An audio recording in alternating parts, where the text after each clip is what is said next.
Hola, cage fighting connoisseurs. This is KidNativeBloodyElbow.com, joined once again by Connor Rubish and Zane Simon for the MMA Vivisection of UFC 183, Anderson Silva versus Nick Diaz. But we're going to be talking about all the fights. So first, quick thoughts on the card overall. This is the end of a great month of UFC action. We had John Jones versus Daniel Cormier. We had Conor McGregor's coming out party as a star over Dennis Seaver, and we had something great since then. I can't even remember what was it. What am I forgetting that we just had? Didn't we just have a fight that was awesome? Gustafson Johnson, that whole card was good. Gustafsson Johnson, yes, in Sweden and Stockholm. Anthony Rumble Johnson emerges as a bona fide contender for John Jones' lightweight title. So lots of excitement, lots to process, and they're capping this off with the return of the greatest MMA fighter of all time, Anderson Silva, coming off a shattering, is it a tibia, I believe, snapped his tibia in two against Chris Weidman in December of 2013. Now he's coming back, and he's coming back against UFC's own prodigal son, Nick Diaz. Is he going to show up for the fights? He didn't show up for the open workouts. Maybe he missed his plane. Maybe he didn't. Who knows? Either way, very exciting fight and not a bad card, although Zane Simon might disagree. I'm No. at least a lot of familiar names on the pay-per-view card. Lots of interest. We got Kelvin Gastelum fighting against Tyron Woodley in the co-main event and a title eliminator for the welterweight division. We got Ali Aquina against Joe Lozon in a fight that might allow Ali Aquina to finally emerge as the lightweight contender a lot of us thought he could be. Talis Lidas against Tim Boetsch in a fight that could have implications in the middleweight division, and Jordan Main against Thiago Alves in a fight that I think has implication for the welterweight division despite Alves' long absence. Plus Misha Tate and Sarah McMahon headlining the Fox Sports 1 prelims in a fight that has definite implications for the women's bantamweight division. So, but first, we got to talk about Andy Enns and Thiago Santos, or should I let you guys talk about the main event? Do you have quick thoughts on the main event each? Like 1 minute. I hear through the grapevine that Zane wasn't too hyped about this card. He was about to deny it before, but I'm just going to go ahead and steamroll him and say Zane thinks this card sucks, and he's wrong. It's a good card. True. All right. So Zane, you get 30 seconds to rebut. Okay, I love I said the 15 main seconds. card. That's Hate the undercard. That's it. I see. Okay. Well, that's fair enough. But now we get to talk about the fight. Everybody's humming about Andy Enns and Thiago Santos on the Fox Sports 1. Not Fox Sports 1, on the Fight Pass prelims. It's a three-fight Fight Pass prelims. And these guys are middleweights. Thiago Santos, the viewers told me who I was thinking of that was the blanket, and it's somebody Santos, but never Bruno mind. Santos. Oh, Bruno Santos. Bruno Santos. That's it. Got Yes. cut. Art Blanket, which is a nomenclature I like. But Thiago Santos, not the Arch Blanket, more of like a half-assed brawler, pretty good grappler, standard Brazilian guy. And Andy Enns, unlike Eugene Robinson on the Care Don't Care preview, I'm not going to pretend I know who this guy is. Okay, Connor, quick thoughts. Make it quick. Quick prediction. I would describe Thiago Santos as Worley Alves light, in that he's very explosive and athletic and all the things that you say about guys who look muscle-bound and hit pretty hard. And he's got like a good guillotine, pretty MMA specific, but it's not like he really stands out in anything. I actually have pretty high hopes for Andy Enns. He's coming off 2 losses, but I still think he's a very solid fighter. He put in a good effort against Clint Hester in his debut.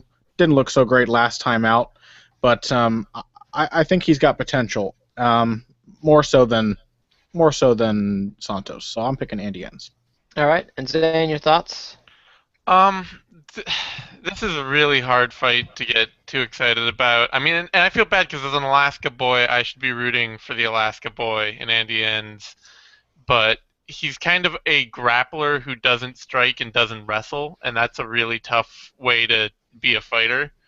And Thiago Santos, at the very least, he's a high output striker. Like he's really undersized for middleweight. That's been his big flaw, is that he's probably a welterweight, or if he's not, he's stuck in this sort of netherworld between the two, kind of like, what's his name, the tough Brazil guy that people thought would be pretty good and just hasn't been. Short guy. Oh, keep talking. I'll come up with his name. Jason? Is his nickname Jason? No. But anyway, he reminds me a lot of. He could be one of those fighters that's kind of stuck between divisions, and I would pick Thiago Santos here. I feel like there's a lot better chance that he keeps enough of a high pace to outpoint Enns than the Enns is able to get him down and keep him down repeatedly. You're thinking of Daniel Sarafian. Yep, Serafian. Excellent, excellent. All right, and the odds makers, they like them some Thiago Santos. They've got him favored from -167 all the way up to -194. Andy N's the underdog at +145 all the way up to +155, so not a huge range on that one. And that brings us to middleweights. Richardson Morais and Ildemar Alcantara, the lesser, although larger, of the Alcantara brothers. Zane, you can go first on this one. All right. I'm a little more interested in this just because Alcantara's at least kind of been an up and down fighter. And I would like to see if Richardson or Rick Monstro, as is much easier to call him, can show something more than he showed in his debut at heavyweight, where, God, there's so many of these guys. Just don't even try. Yeah, just he skip got long. knocked out in like 8 seconds by the guy who knocked out Fei Zhao. Or not Fei Zhao, but Poker Jacks recently. Pokrajic. Yeah, Pokrajic. It's my gag to botch the guy's names, okay? So don't do that again. He's Poker Jacks. Stealing the spotlight once again, Zane. First the care don't care. Zane's now got big Vivisection. plans. Yes. That's right. But anyway, and so that's reasonable that he got knocked out, but he's not that good. So I'm hoping that he could turn something around, show something new. He's pretty inexperienced for a guy who's already 30 and a middleweight.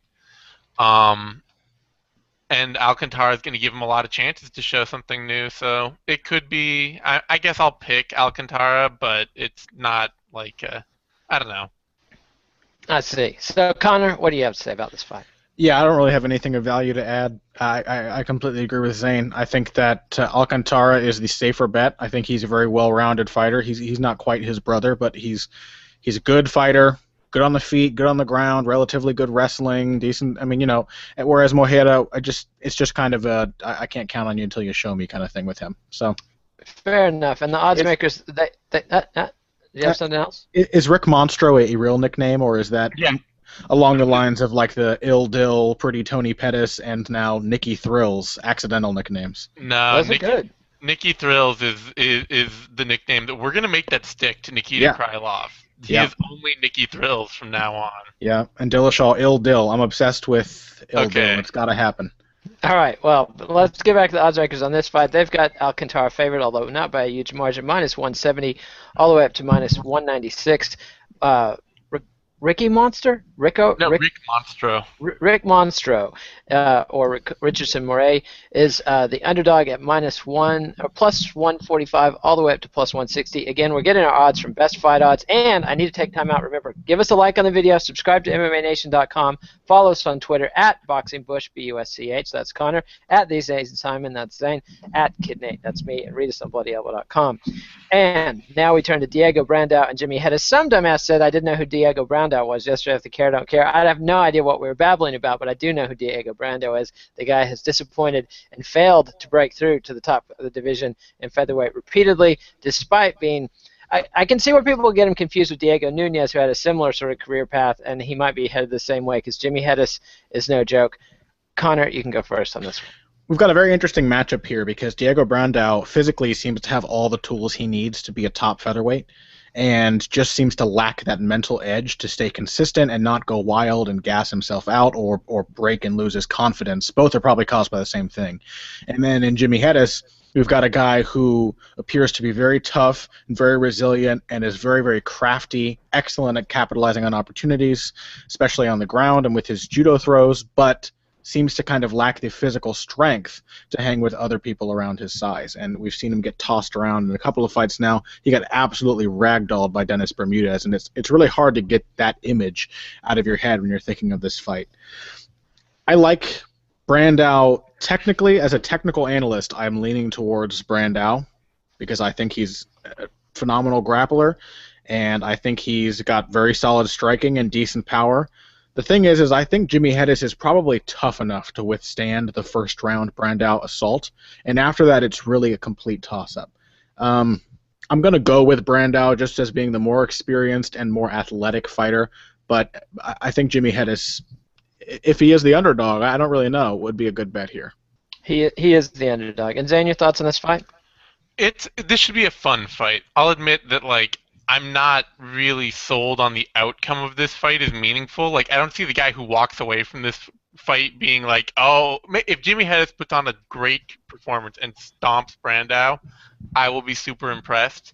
If Brandao stomps Jimmy Hedges, I will not be like shocked. I'll be like, okay, yeah, now he's gonna lose his next fight really badly. This fight's kind of like a really lame version of Alves versus Mian later in the night, where it's like derailed like prospect versus flower that never ever bloomed. You know what I mean? Yeah, like that's a very good comparison, and I'm like, I have to pick Brandao just because of how badly Hedges got wrecked by Dennis Bermudez. I mean, like, that's just not something that happens to you if you're physically capable of competing at this level.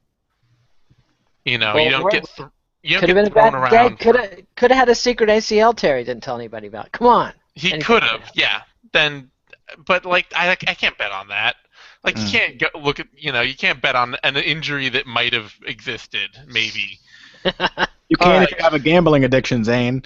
Yes, you can. My palms are sweaty already. But there's no sweet odds on this fight. Diego Brandao is favored, minus 167, 163 all the way up to minus 192. Jimmy Hedges is the dog, but not by a huge margin, plus 140 all the way up to plus 153. And that brings us to the Fox Sports 1 card, which starts off with Rafael Natal and Tom Watson. This is a fight that has the fans buzzing. I'm just kidding. All right. Then you can go first on this one. Okay, God. Like, this is not a good fight. This is like the most middleweight fight that you could possibly make. I was going to say the same exact guys thing. Just like this. Yes, it's exactly what I was going to say. It is the most middleweight. It's the kind of fight that the middleweight division is now desperately trying to pretend never used to happen. Yeah. Middleweight division's better now, but these middleweights are still hanging around. Yeah, and it's just like the guys who have chronically disappointed are coming together to put on a fight that is almost certainly going to disappoint. And like neither of them are not like terrible fighters to watch. I actually like Tom Watson when he gets his game going and like gets his sort of offense working, even if it's almost all like right hands and right kicks and right knees. And his pre-fight antics are usually good for a chuckle. Yeah, and Natal is exciting just because you know that he's like this far away from just totally screwing himself as hard as he can. Natal is not exciting, but I do get your point. But it's like you end up with two guys who, in general, are not. I don't know. They're not like Watson's really tough. He's not likely to get finished, and Natal, and he doesn't have the power to necessarily finish anyone. So you have a guy who's not likely to get finished and not likely to finish anyone against somebody who's not consistent enough to win fights. And I guess I'll take Watson. Brave call. And Connor, your thoughts? I feel like I've seen this. How is it possible that this fight has never happened, and yet I'm sure I've seen it, perhaps in my nightmares, at least 100 times? I think those who believe in parallel universes would tell you in thousands of dimensions this fight has already happened dozens of times. Here's another one. Ed Herman and Chris Kamazi. They've never fought. Can you believe that? Huh. We'll be talking about Ed Herman later on the card. But Natal... I'm going to go with Zane, except I think that Rafael Natal has looked inconsistent, whereas Tom Watson has looked consistently terrible. Bad, I would even go so far as to say. So I'm going to say that Tom Watson is going to lose by being considerably less able to do anything of note in any fight ever, whereas Rafael Natal either gets knocked out or wins in boring fashion. So because if I look at Tom Watson's record, Nick Catone, and the Sam Alvey fight, I mean, he's even the ones he's winning are terrible fights. Yeah, I'm not saying it's going to be like super exciting. I just think Watson, like... Yeah, I don't have any confidence. Away. Natal lost that fight to Chris Camozzi. He's lost his last 3 straight. That's true. Without question. We can let that one go, though. Let's move on down the road and forget this fight is going to happen because Saturday it's going to last long enough. All right, Rafael Natal is favored, minus 169 all the way up to minus 193. Tom Watson is the underdog at plus 145 all the way up to plus 158. And that brings us to a fight that does have some juice. Flyweights Ian McCall and John Lineker. Zane, yesterday I believe you picked Lineker, and he's the underdog. I picked McCall. Eugene also picked Lineker. So we'll let you go first. All right, I'm still picking Lineker. I realize McCall's the smart pick. He's the more well-rounded, and perhaps even more athletically talented fighter. I mean, McCall's a pretty supreme athlete when he gets everything going, clicking really fast, really, explosive, great cardio, great energy. But I think Lineker's just the right style of fighter to break him. Just the right style of fighter to pull out all of his worst traits and beat him in the kind of fight that McCall, deep down, I think, if not loves, is easily drawn into. A fight he can't resist. Yeah, and I think that's Lineker's fight. So I gotta pick him here. All right, and Connor, your thoughts? We've analyzed this fight before on another Vivisection. It never came off, and my prediction has not changed since then. I'm also going with John Lineker. I think I guess I agree that McCall's a smart pick, but the problem is that McCall is not a smart fighter. Or even when he is, he's not necessarily an emotionally sound fighter. And against opponents who are able to impose themselves, which there are few flyweights on earth better at imposing their kind of fight than John Lineker, McCall gets sucked into that. Whether it's because he loves the brawl or whether it's because he hates being beaten in an area of the game, so he just has to go ham and try to be better than you. Insecurity or confidence doesn't matter. We know by now that Ian McCall gets sucked into fights that are not smart for him. And in a knockdown, drag-out war with John Lineker, I don't really favor very many people's chances. So I like Lineker. All right, and my palms are sweating already looking at these odds, hearing your verdicts, because the odds makers, they like Ian McCall. They've got him favored, pretty medium favored, I'd say, minus 220 all the way up to minus 243. Lineker is the underdog at plus 180 all the way up to plus 199. So if you can't resist the underdogs, this might be the one to bet the mortgage on, which we don't advise or recommend. All right, and that brings us to middleweights. Ed Herman, not Dave Herman's brother, against Derek Brunson. And Brunson is heavily favored in this one. So, Connor, you can go first. This is a fight that's not guaranteed to be exciting. In fact, it probably won't be. But it is far more important than Natal Watson or Brandao Hedis. It has implications because it's at least getting Derek Brunson, putting another streak under his belt. And I think Brunson has a potential to be a long-time top 10 middleweight with a couple more wins to build up his confidence. He's a very good fighter. He's excellent with his face shifting. He's a solid kickboxer, good wrestler, good submission skills. I mean, people forget just how damn close his fight with Yoel Romero was. It was very, very competitive, and Brunson was arguably winning the fight until gassing in the third round, and that's just because Romero has somehow, despite his frame, excellent cardio, or at least the ability to still throw bombs when he's dead tired. Mark Hunt cardio, we call that. So, it's obvious I'm picking Derek Brunson, right? Ed Herman is completely gone at this point. He really doesn't have anything to offer except being incredibly tough and his ability to walk forward seemingly for hours on end. So I don't know. I can't even analyze Ed Herman's chances in this fight. It's all Derek Brunson. All right, and Zane, do you agree? Yeah, if Ed Herman won this, it would be shocking. I think the big thing for him is that he's tough and he's strong. Ed Herman's a lot stronger than people think he is or expect him to be. But Brunson, I can't imagine him. Brunson's faster. I would argue is probably even stronger and is just as tough and is technically more sound everywhere and is a fighter that is like just rising up into the prime of his career, should just be about to start clicking over on all cylinders. I think we started to see that against Lorenz Larkin, really. Like, that was the fight where it was really like Lorenz Larkin could do nothing to Derek Brunson in that fight. Even if it wasn't the prettiest fight, it was really just a wash. And I think that, I agree. Brunson has the ability to be a top 10 fighter for the next 3 years or 4 years, All right, and the odds makers agree. They've got Brunson pretty heavily favored. The biggest odds we've seen so far, minus 541 all the way up to minus 600. And Ed Herman is the underdog at plus 400 all the way up to plus 350 all the way up to plus 454. And that brings us to the headliner of the Fox Sports 1 portion of the fight, women's bantamweights Miesha Tate and Sarah McMahon. McMahon pretty heavily favored. And I want to point out one thing. I think people not that McMahon's not good, and I do think she probably will beat Miesha Tate, but I think people overvalue her Olympic wrestling credentials based on a misunderstanding of how advanced women's Olympic wrestling is. It's not women's Olympic judo, and it's definitely not men's Olympic wrestling. I think rising to the top of a field in any competition is a worthy event and reflects a lot about how competitive and controlled a person is, but I don't know that she's its enormous athletic talent. So I think Miesha Tate might have a better chance than some do. Having said that, Connor, I'll let you take up.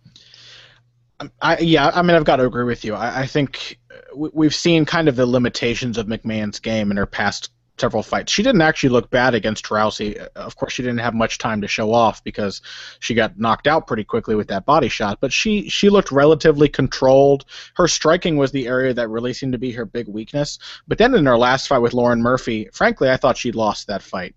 It was a bout in which she was content to just lay on top of Murphy while just getting constantly peppered with punches and elbows and up kicks and various things. And Murphy was going for submissions and attacking her with strikes, and McMahon was just doing nothing. And so I think we're kind of starting to see that McMahon, whether or not she is a really skilled wrestler, is it at the very least struggling to apply those skills to MMA in a very meaningful way.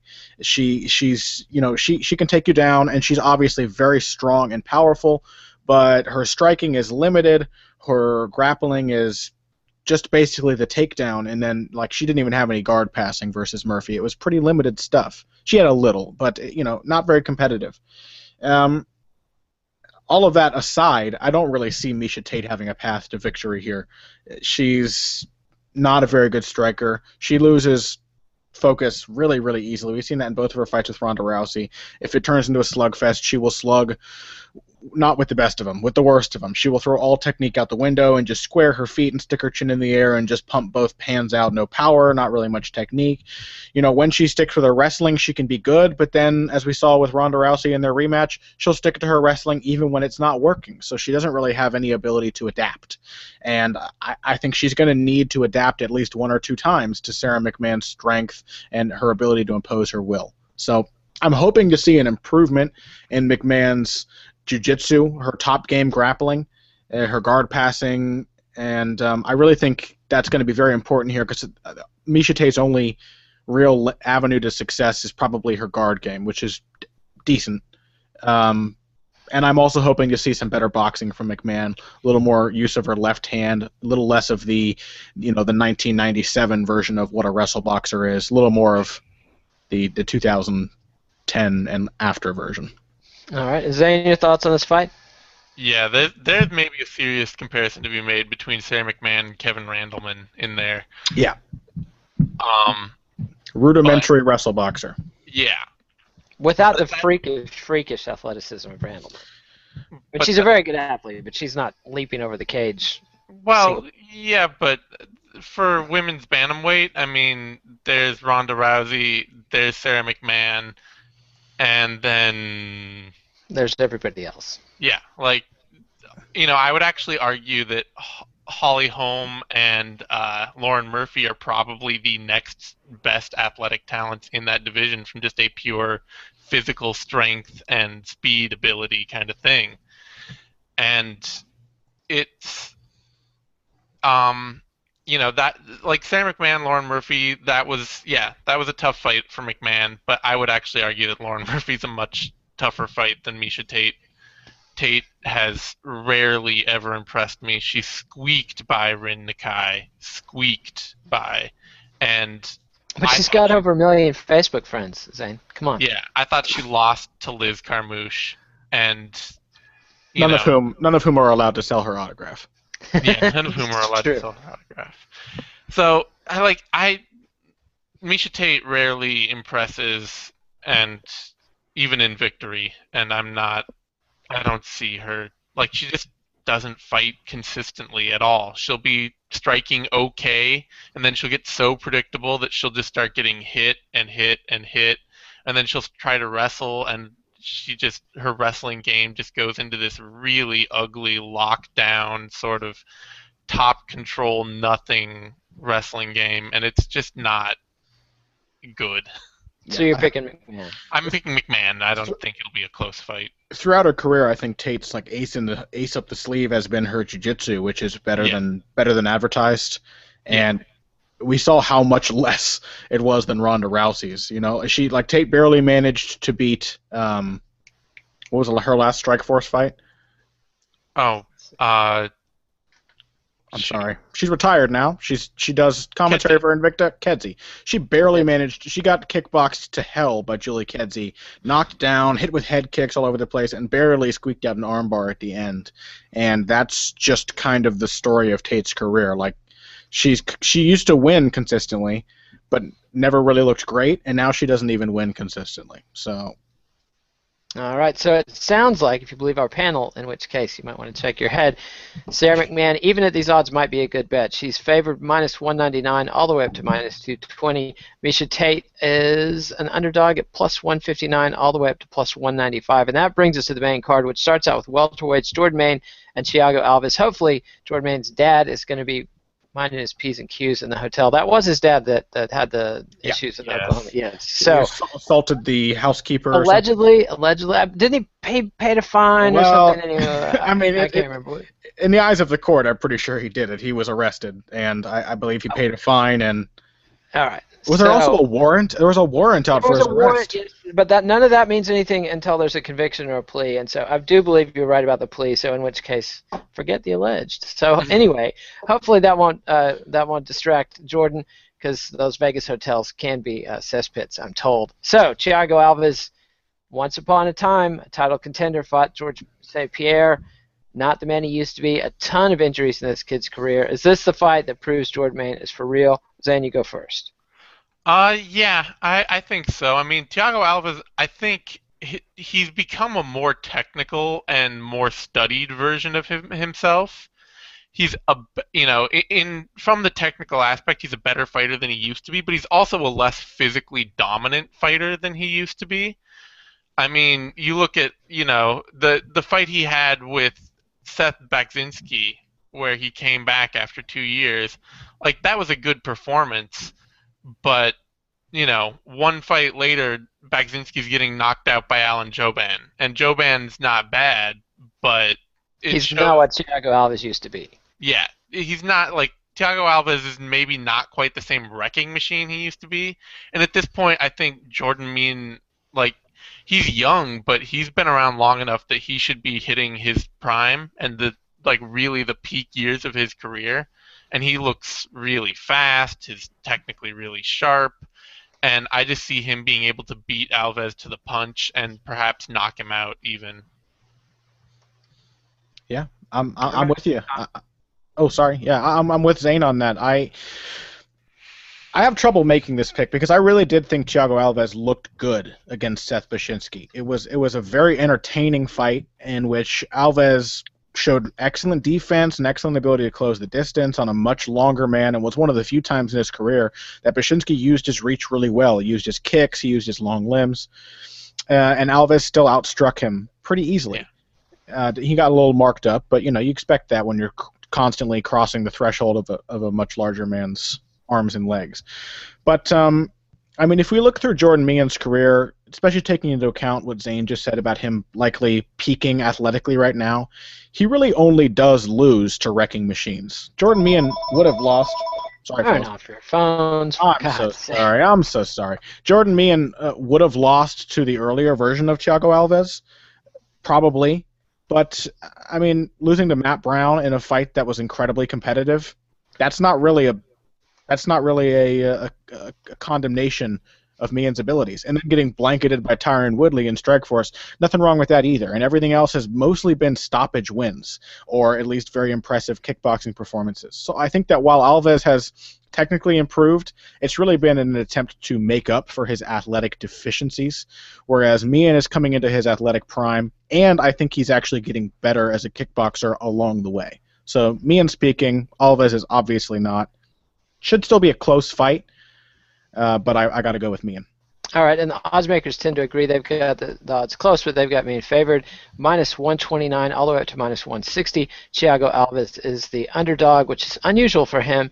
plus 108 all the way up to plus 130. And that brings us to a middleweight fight with implications. Talis Litis versus Tim Boetsch. Bad luck, Tim Boetsch seems to be on a downswing. Talis Litis has really turned things around, is continuing, or has the opportunity to continue his middleweight run. Connor, you go first on this one. Why can't Tim Boetsch fight the Tom Watsons and Chris Kamazis of the world? Why? And the I bet he gets paid a little bit more than those guys do, and so he's got to earn that paycheck. He gets paid because he's exciting, and it's not really fun or exciting to watch him get pasted by much better elite middleweights.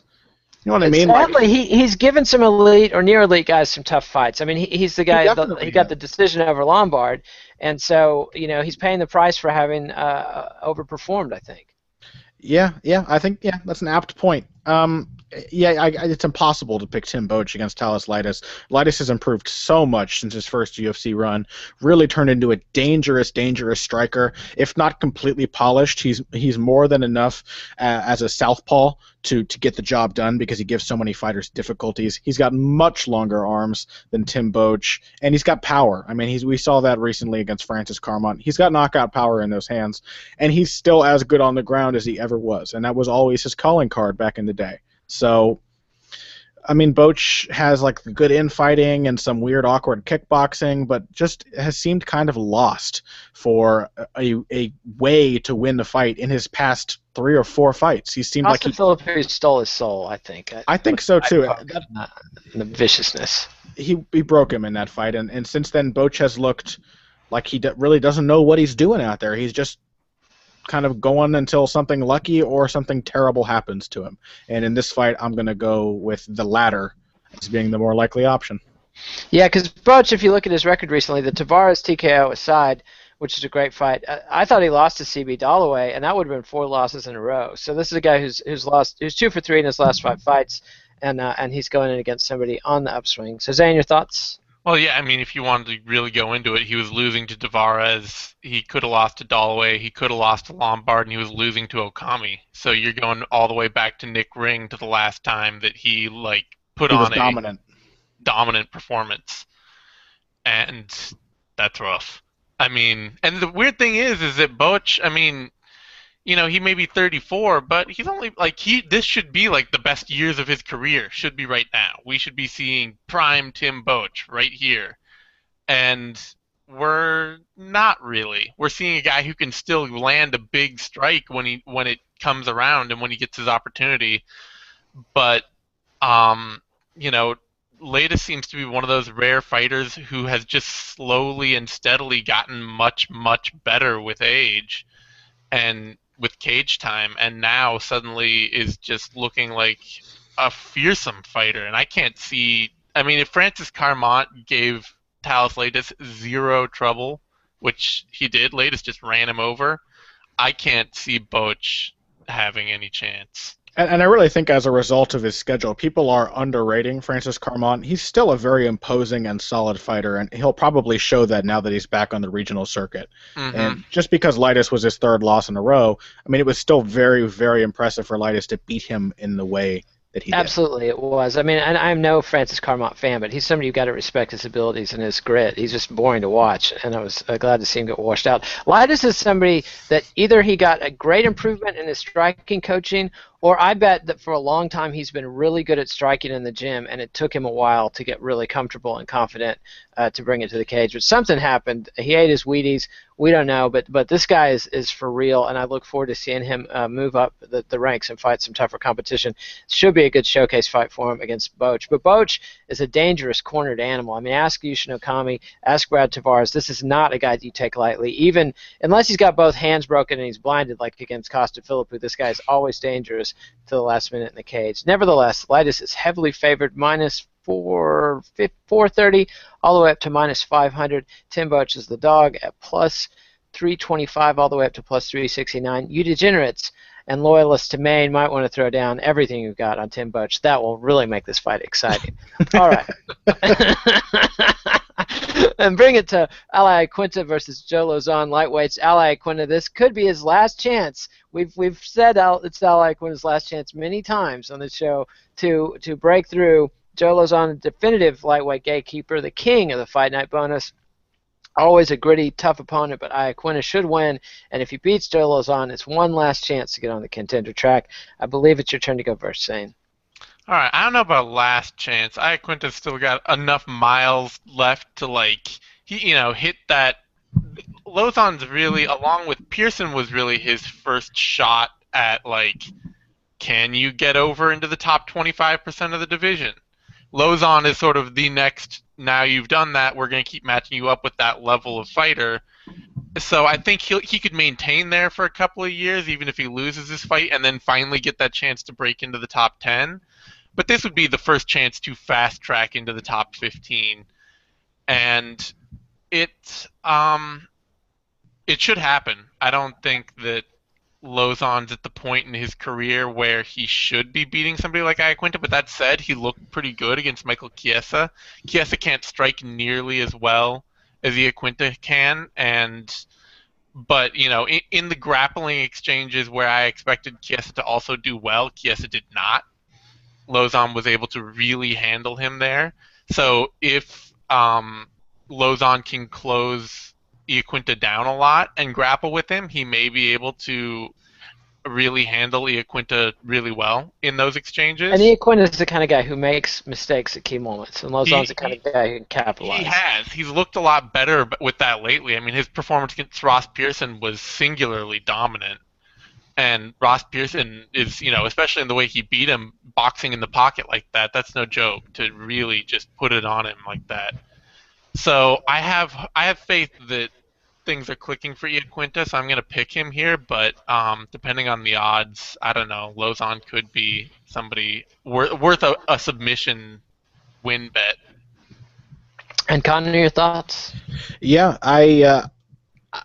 something stood out to me after Iaquinta beat Ross Pearson, which was in his post-fight interview. He said that if you keep putting me on a big stage, I'm going to step up to the level of my competition. That he really shines when all the bright lights are on him and he's not fighting in front of maybe 500 people, but in front of a packed stadium on the main card against a tough fighter. And it was quite easily the best and most complete Al Iaquinta performance we've ever seen.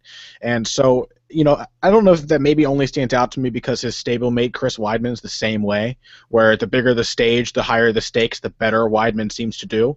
But I believe Iaquinta, and I think that if they continue to give him big fights, we're going to continue to see him not breaking down or having mental lapses. I think it really brings out his focus. And, while Lozon was really competitive with Chiesa in the striking and more than competitive on the ground, Chiesa also lit Lozon up with plenty of shots. He had no trouble hitting Lozon, and Lozon's been consistently hittable his entire career. In fact, plenty of his fights have been him getting dropped and then submitting the person once it ends up on the ground, or just walking through shots until the fight's over. The Michael Johnson fight was one of the most consistently bad performances I've ever seen from someone on the feet. And I think even though I felt like I knew more about slipping the jab than Lozon after that fight. It was exactly frustrating to watch that. Lozon's striking strategy is just incredibly rudimentary, and Iaquinta's is pretty polished. I have a lot of faith in the game planning and coaching abilities of Ray Longo and Matt Serra, and not so much in the abilities of whatever camp Joe Lozon is running for himself. So, I like Iaquinta here, and I think he may get a knockout. I'm not sure how much Joe Lozon's chin is going to last, but I kind of am feeling a late knockout, third-round knockout. I cannot argue with that. And I think your points about training with the middleweight champ Chris Weidman and being coached by Sarah Longo, who are one of the hottest coaching teams in MMA right now, there's just something about absorbing that aura of winnerdom that I think Iaquinta is soaking it up. And he is favored at minus 180 all the way up to minus 215. Joe Lozon is the underdog at plus 155 all the way up to plus 175. And I hope he doesn't get beat too badly, because Lozon, I think any UFC fan with any experience knows that Joe Lozon is an ace guy. He's put on so many great performances, mad respect, and really don't want to see him take unnecessary brain trauma in this bout. And that brings us to Kelvin Gastelum against Tyron Woodley. This is Kelvin Gastelum's big day. Ultimate Fighter winner. This guy, he upset Uriah Hall. Is that right? Was it Uriah Hall? Yep. And since then has continued to improve with every fight. He's no Miles Jury. I think he's much more aggressive. I think he's ready for the big time. Tyron Woodley, here's a guy who's been floating around near the top of the division for a while. Hasn't quite got the big break. He really needs this win. But I don't know. I'm feeling a lot of Kelvin Gastelum here. I'm excited for this fight. Connor, you can go first. This is a dangerous bout. And Tyron Woodley, the tricky thing about predicting Tyron Woodley's fights is that there are two distinctly different Tyron Woodleys that consistently show up. It's either baffled wrestler Tyron Woodley, who, if he can't get his hands around your hips and take you down, seems like he's just floating around at range with no clear idea of what to do, or it's badass boxer Tyron Woodley, who knocked out Josh Koscheck and had a really back and forth fight with Nate Marquardt, and knocked out Don Hyun Kim and outkicked Carlos Condit. It really is. It's tough to say. Woodley comes from a really good camp. He trains a lot at Evolve MMA, and so his striking skills, I think, are consistently going to keep improving as he trains. So he's no longer with the Black Zillions? Like, there was the whole bit about him and Hector Lombard being teammates, and he didn't want to fight his pal, and Hector Lombard was all... That was ATT. You're right. So is he no longer with ATT? No, I think he's still at ATT. I think he just splits time at Evolve. Same as Rafael dos Anjos is Cordero all the way, but he also trains at Evolve to polish his Muay Thai skills. I see. Over there in Singapore, they have legit experienced Thai instructors teaching their fighters how to kickbox. So, that's a really good thing for Tyron Woodley. ATT and Evolve, right there is a great combo of coaching camps. And I think we've seen some of that. The thing is, we've also seen him struggle with guys who can pressure him, guys who can keep him out of his comfort zone. It's exactly what happened against Rory McDonald. It happened against Jake Shields, and Shields it wasn't the kind of pressure you normally see, but just by slowing the pace of the fight down and trying to hold on to Tyron Woodley, he just kind of stopped trying. Like, he wasn't having fun, so he stopped trying. And with Nate Marquardt, the same thing ultimately happened, even though that fight was very competitive at first. He got pushed against the cage, he found himself stuck there, and he got knocked out in brutal fashion.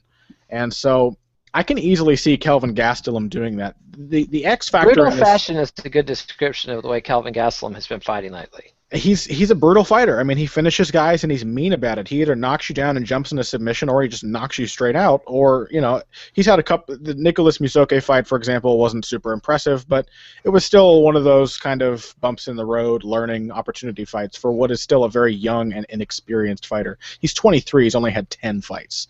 So, he's doing amazing for his current level of competition. And I think he has no sense of mortality or vulnerability, and it's just all Kelvin's going to win, Kelvin's going to win, Kelvin's going to win, and Kelvin's going to hurt you doing it. So it's very exciting to watch this kid. And I think that's the X factor here, is I think that Gastelum is so confident in the pocket that he tends to get himself into trouble spots when he doesn't need to. We saw that against Rick Story when he was just going wild, swinging, got his feet all out of position, and got knocked down. And he tends to bounce around on his toes. He doesn't have the fact that he's so inexperienced means that sometimes he doesn't seem to realize he's just kind of hopping around in your effective range. Sometimes he doesn't seem to realize not to get greedy with his combinations and keep defense in mind, that you're actually not close to being finished and he should stop swinging. And if the wrong Woodley shows up, that could make for a very bad combination for Woodley. That makes this a very exciting fight. Woodley's a devastating puncher, so I have to pick Gastelum. He's got all the momentum on his side, but Woodley might be a promising underdog bet here. All right, and Zane, your thoughts? Yeah, I think one of the big things that kind of surprises me a lot is that Woodley's really only been fighting for like 2 years longer than Kelvin Gastelum. On a career path, Gastelum's not that much further behind him in terms of experience and total, time in the gym, even though they're almost a decade apart in age. And also, Woodley has a big edge in big fight experience. Yeah, but I don't give that a lot of... You've never faced the bright lights, my young friend. You've never faced the bright lights. Gastelum's now been in the UFC, for 1, 2, 3, 4, 5 fights? I don't think... Half of his career. Yeah, at some point, I don't think that... I think that no longer becomes an issue. I think you're probably right. So, there is this potential. For me, it's all about this idea of is Woodley, or is Gastelum rather, just is he gonna keep breaking the curve? Is he gonna keep exceeding the expectations of his career? And it does feel like he is. I think a big question: where does he usually train outside of when he's not at in Yuma? He's Alliance, isn't he? Is he Alliance? Is it Alliance? that does raise some questions to me because I mean, the more he's at Alliance, it does seem like the better fighter he is. He certainly can't keep training at Yuma, and I don't think he will. I think he tried that against Musoke, and it was a god-awful performance on his part, even in a fight he won. So, I think he's back at Alliance against Ellenberger, and he just wrecked Ellenberger. So He trained with Johnny Hendricks early on. Yeah, he trained with Hendricks early on, but I think he's at Alliance mostly now. And I don't love that for his technical progression, but they do seem to at least be good at keeping him fit and keeping his aggression high.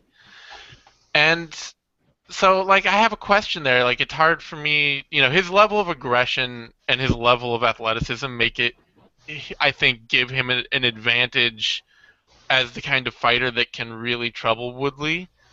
But the potential for him not to be progressing technically in the right ways do give me some pause. I'm picking Gastelum, but it's not a comfortable pick. It's not the kind of pick where I would be like, oh yeah, this is a hot fight to bet on because there's a clear favorite. I think there's every chance that Woodley stays, intelligent and and aggressive. Gastelum to make mistakes and just lights him up. Yeah, I think if you're Kelvin Gastelum, his mom, his coaches, any of his fans, you should be very scared about this fight. Because if you're not scared of Tyron Woodley, you really shouldn't be in the cage. This guy's a scary, bad dude, and it's a big test for Kelvin Gastelum. And I'm picking Gastelum too, but the more I think about it, the scarier Tyron Woodley gets. So Gastelum is favored, but not by an enormous margin, minus 110 all the way up to minus 125. Woodley is the dog, but plus 100 all the way up to plus 120. And that brings us to the main event, a fight some people say has no business being made. Anderson Silva, the greatest middleweight of all time, against Nick Diaz, a prodigal son of the welterweight division. And so a lot of X factors here. Anderson Silva snapped his leg. He's aging. He's slow. He lost twice in a row against Chris Weidman. Nick Diaz has been basically on the shelf, holding out for big fights and big money for a long time.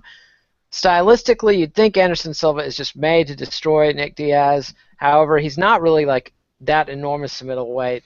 Nick Diaz is a pretty big welterweight. The reach isn't going to be that enormous an advantage for Silva. So I think it's a more competitive fight, but I think anybody sane has got to go with Anderson Silva.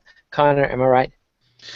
Yeah, I think it's a much more competitive fight. You can stop there, and now I'll say, Zane, am I right? Sure. Show's over. Okay, thanks, everybody. Now just go ahead, Connor. And one more thing before you go. Your cats and your wolf statues have been freaking me out the whole time. Every other shot, the cat is there but not moving. And I'm like, does he have two wolf statues? No, that's a cat. Wait, does he have a cat? No, that's just a wolf statue. Anyway, go ahead. Anderson Silva, Nick Diaz. Well, I lost my focus now, Nate. I know. I do that to make you look bad and me look good. It's very effective.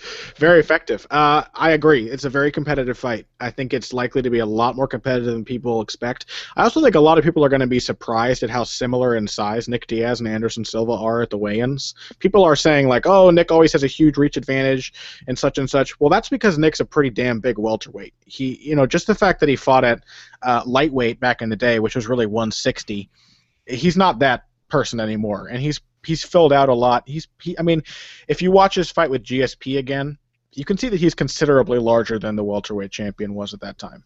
Yeah, I'll never forget how he towered over Frank Shamrock. I mean, this is a pretty big guy for a welterweight fighter. He's pretty big, and Anderson, people say that he's a light heavyweight size and everything, and while he is, there's not a ton of difference between the frames of guys at light heavyweight and middleweight to begin with, and he's been smaller than most of the light heavyweights he's fought. He was smaller than Bonner, he was smaller than Griffin, and he was smaller, I think, even than James Irvin.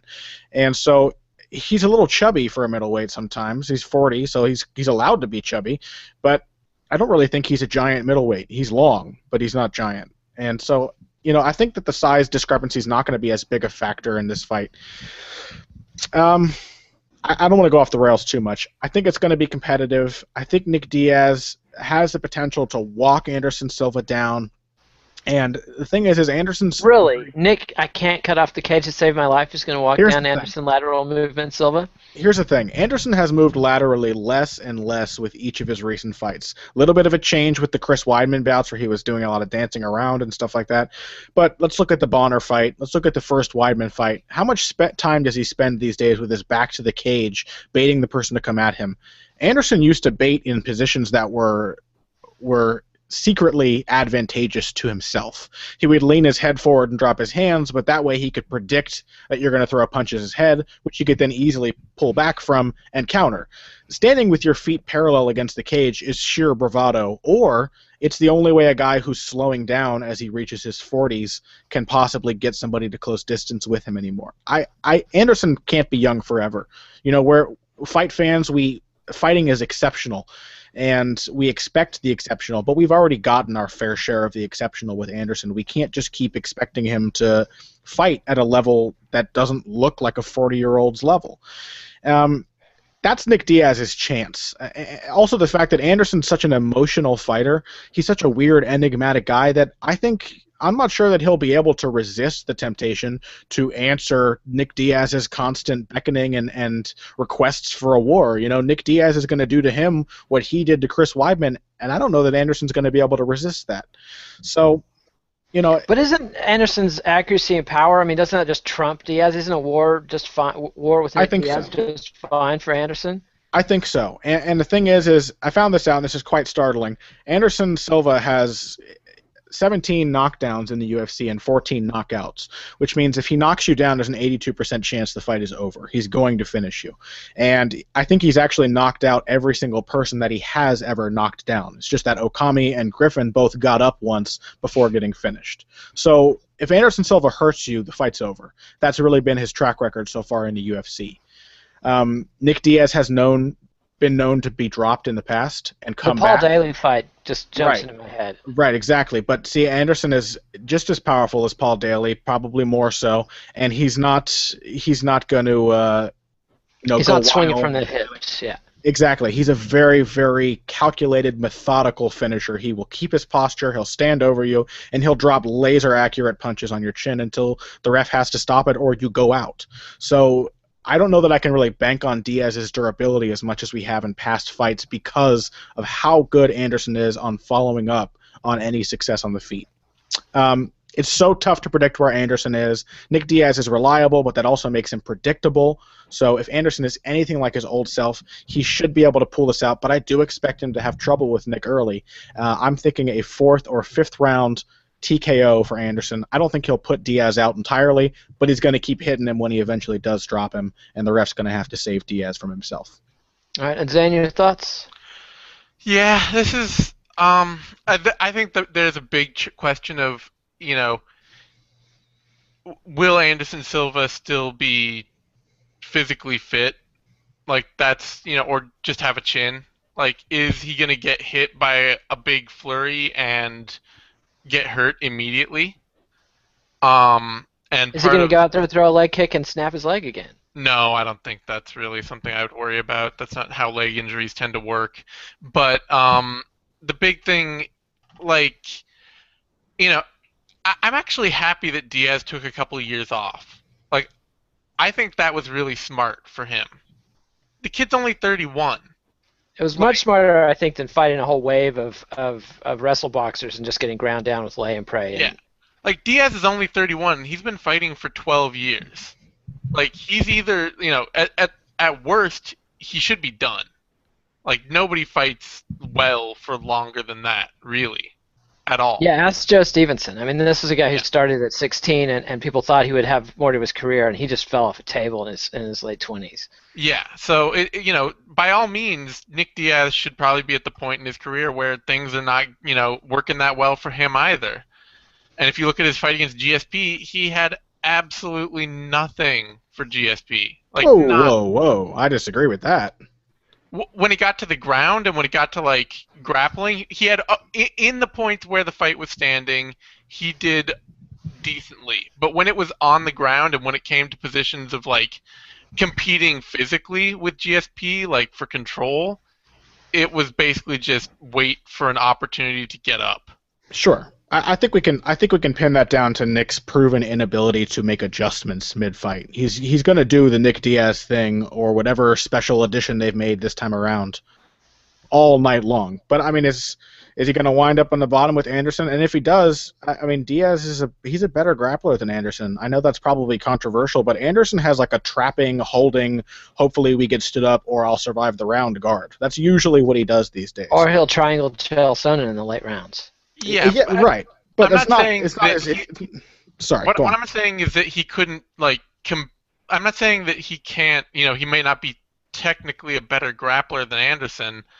I'm saying that if it gets to the point where if it's about his ability to do something dynamic, he may not be that dynamic. Sure.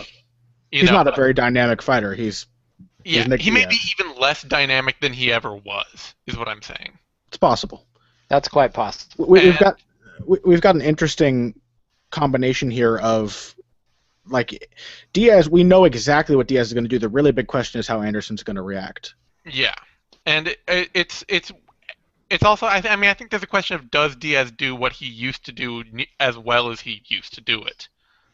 That's a question for me. I don't necessarily believe that he does, but I also don't know now that he's been sitting out for a while. Like I say, I think that's actually a smart decision. Yeah, and he's been training with Artem Levin and Joe Schilling. I mean, Artem Levin in particular, what an amazing sparring partner to have for Anderson Silva's hands down, please try to hit me in the chin so I can counter you style. Like, nobody does that better than Levin right now. So that's, it sounds like he's been making some smart choices in preparation for the fight, giving his body a chance to recover. We know he's in great shape. The thing is people talk about the Carlos Condit fight and the GSP fight, and they make it sound like Nick Diaz. People use the word exposed, which I hate because no matter how easy you think it seems to just not allow Diaz to trap you into the cage, it's worked against some very, very good fighters. And a lot of Nick's opponents have started their fights with him disciplined, determined to stick to the game plan, not to fall into his tactics, and he knocks a lot of them out or he submits them. Most of them can't survive, and most of them their minds just can't hold up to it. The reality of being in a fight is a very stressful situation, and Nick Diaz thrives on being able to manipulate that. So I think Anderson's a pretty emotional guy. I think he's capable of being frustrated. I think we saw that against Chris Weidman. He's capable of losing concentration. He's very patient. Saw that against Damian Maia. I mean, this is a guy who can just take goofing around with a guy who presents no threat and parlay that into losing a late round. Yes, and I also think that Nick Diaz is deceptively powerful with his hands. I think a lot of people overlook the fact that he's got a pretty heavy right hand, and just because have we ever seen anybody really work Anderson Silva's body? Ever? That's another excellent point. Punch a hole in his chest. We don't know Nick Diaz is going to try and do that. So I don't think he'll be able to corner Anderson early, but the possibility of him getting closer and closer to that goal as the fight progresses is pretty likely. Maybe. Yeah, it's one of those things where you I feel like I'm making a legacy pick for Anderson Silva, and both these guys are a legacy pick. They've been out of the cage for so long. We have no idea what they're like in 2015. Well, yeah, and Nick Diaz. It's sort of like I can see the potential paths to victory, and I can see both guys having potential paths to victory, and it'll really just be who shows up looking like what in the cage, and that's really hard to predict. And I think Anderson Silva has more tools to win. I think he's shown more tools to win. But if things aren't clicking for him, then Diaz is classically been exactly the kind of fighter where everything has to be clicking to beat him.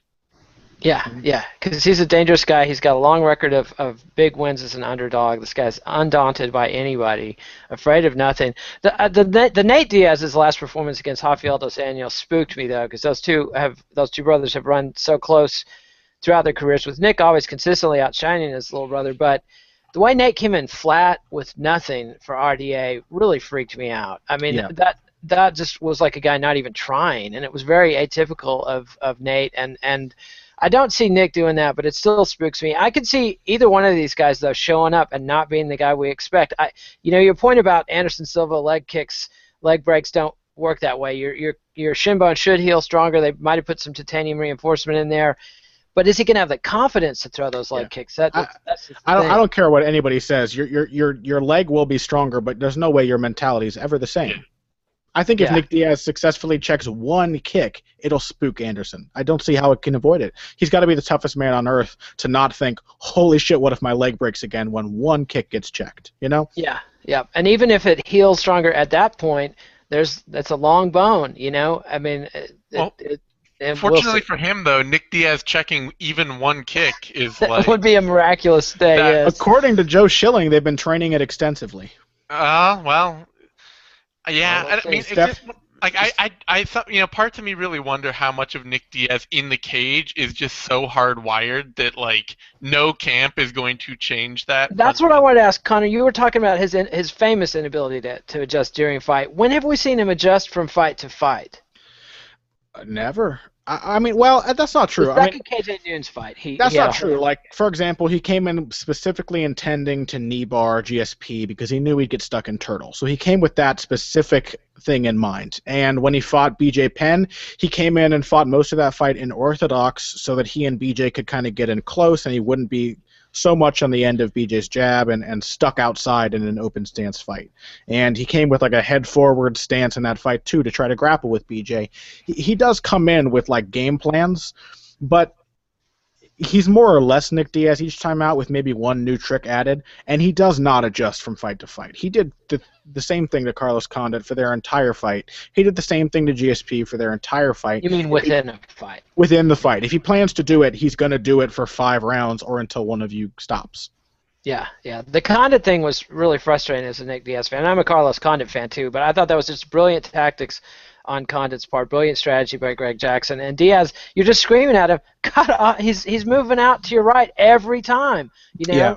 Throw a right hook as he rolls out. Do something. The real problem is not that Nick can't move laterally, because he can. Like, he can cut off the cage and sidestep with you, but he attacks linearly. Every single time he attacks, he's stepping straight forward. And that's what Vitor Belfort did, and that's why he was so easily evaded by Anderson. Anderson's very good at waiting for that moment of attack and then sneaking out the side, which is why Chris Weidman was the first guy to knock him out. It's because Chris Weidman, like, it was as simple as taking a diagonal step when he threw his hook, and it caught Anderson in a position from which he thought he was safe. And so Diaz can't do that. But Diaz also brings a different kind of confidence and frustrating style than Weidman did, so it may make up for it. I don't know, but I mean, I picked Anderson to win. I think he's going to stop Nick, but it's tough to call. Absolutely, and the odds makers, they like Anderson Silva. They've got him favored at minus 450 all the way, 440 all the way up to minus 550. Nick Diaz, the underdog, at plus 300 all the way up to plus 400. And man, if you're a Nick Diaz fan and you're on the couch of the bong, sweeten that up with a life-changing gamble. Like, bet everything, your college fund, I'm kidding. Don't do that. That's terrible gambling. Oh my God, what a terrible advice. But boy, do my palms get sweaty at the thought of winning a long shot bet like beating Nick Diaz, beating Anderson Silva. Anyway, any final thoughts on the card? You have like 2 seconds. Connor. I've got some betting picks. I think that John Lineker at plus, if you can get him at plus 199, I think that's a hell of a bet. I would put not a large amount of money on that, but I'd put a unit on that. I honestly think that Sarah McMahon at minus 199 is a pretty solid favorite bet. I do not see Miesha Tate having any shot against her. I like Jordan Meehan at minus 129. I think he's got a very clear path to victory in that fight. And if you're going to go with an underdog bet, it's kind of your call. You've got more value on Nick Diaz in a riskier fight, or you've got okay value on Joe Lozon as an underdog, because we all know Lozon's so good at snatching up opportunities. So I'd make one like half unit bet on Lozon at plus 175, or a half unit bet on Diaz. But how do you make your palms sweaty doing that, betting for the favorites? And that's a good point. You should drop $100,000 on Nick Diaz. Whether you have it or not, absolutely. This is our no. We are not licensed financial advisors and do not gamble. I would say, just as an addendum to that, and maybe I'm totally off base here, but if I were going to bet on Nick Diaz or Joe Lozon, I would maybe make it a prop bet of like Joe Lozon by submission or Nick Diaz by knockout, because their paths to victory are almost certainly going to be through that avenue. Like, honestly, you may also find a Nick Diaz prop bet on Nick Diaz goes the distance as an underdog, which that's pretty viable too. Yep. Good advice. Any final words? I don't know that I would necessarily pick Nick Diaz to beat Anderson on points, But if he's going to win that fight, it's almost going to certainly be because he knocks Anderson out. And if Joe Lozon wins his fight against Ali Iaquinta, I think it's almost certainly because he's going to submit him. And then definitely balance that out with the Meehan and the McMahon bets, because Yeah. you need to hedge him there, because Nick Diaz winning or doing anything well is a risky bet. Yeah. Indeed. But get that thrill, boys. Get that thrills. All right, that's enough fun and games. So we'll be back with the 6th round after the fight. Zane and I. Connor, will you be joining us for the 6th round? I may. I think I'm definitely going to be seeing the fight, so I may. It really depends on where I get the opportunity to see it. Okay, well, cross your fingers, guys. And Zane, I'll look forward to joining you Saturday night. And then Eugene will have Knuckle Up, and then rinse and repeat. I can't remember what's happening next in the UFC. It's not as good as what's been happening, but there are some big fights in February, and we'll be covering them with all the usual care, don't cares, Knuckle Ups, Vivisections, etc., etc. So thanks for joining me, guys. Remember, follow us on Twitter. Connor is at BoxingBush, B-U-S-C-H. Zane is at TheZaneSimon. I'm Kid Nate. Read us on BloodyElbow.com. Subscribe to MMANation.com on YouTube. Never miss a minute of the magic. You might never know when Zane's going to turn the show off midstream again. If only people could have seen Eugene's face. He was laughing and laughing. Then you disappeared smartly, and then he realized the show had actually been turned off. And he really was pissed there, because Eugene's a busy guy, and he goofs around a lot. But this is a guy who's got a professional career. He's got bands. He trains jiu-jitsu and competes at jiu-jitsu, and he's very professional with his time, and you fucked with his time, Zane. There's a reason that the moment I hit stop, I was just like, hey, I'm just going to let you guys deal with this, and I'll be out of here later. That was a good call. But anyway, I wish that moment when Eugene had really realized it had been caught on tape. But anyway. We'll be back next time. Adios, MMA aficionados. This is Kid Nate. We'll see you next time.